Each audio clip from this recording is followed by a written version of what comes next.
sommes ici sur le site de Casères du Haut-Renan. Ce sont d'anciennes gravières, c'est-à-dire lieux d'extraction de granulats, qui aujourd'hui sont gérées de manière à ce qu'elles retrouvent un aspect le plus naturel possible. Elles sont gérées d'ailleurs avec du bétail qui concourt au maintien de milieux ouverts.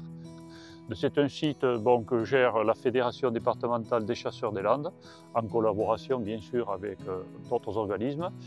Et voilà, donc là nous sommes dans le cadre des suivis hivernaux que nous réalisons. Là, il s'agit du suivi international qui s'appelle Wetlands, à l'échelle du Paléarctique occidental. Donc là, nous allons recenser un certain nombre d'espèces qui fréquentent plus particulièrement les zones humides. Bien, ces suivis, déjà, ils s'inscrivent dans la durée, ils sont réalisés depuis environ au moins 4 décennies maintenant.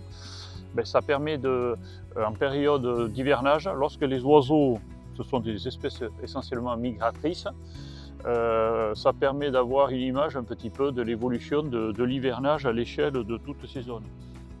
Donc là, ces espèces, ça va être toute la famille de ce qu'on appelle les canards, on appelle ça les anatidés. On peut avoir ensuite tous les grands échassiers. Les grands échassiers, c'est par exemple les hérons, et il y a plusieurs types de hérons. Ensuite, il y a ce qu'on appelle les limicoles. Alors, les limicoles, c'est tout un tas d'espèces qui fréquentent des milieux où la terre et l'eau se mélangent. Ils vont moins dans des eaux profondes.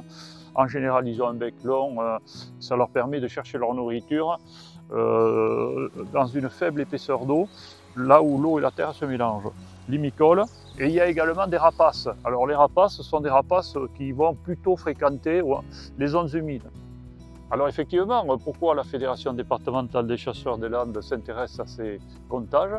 Tout simplement parce qu'en fait ça s'inscrit dans toute une politique beaucoup plus large qui consiste à avoir des actions, et ça dure depuis maintenant quasiment presque 50 ans, une action de fond sur la gestion conservatoire des zones humides.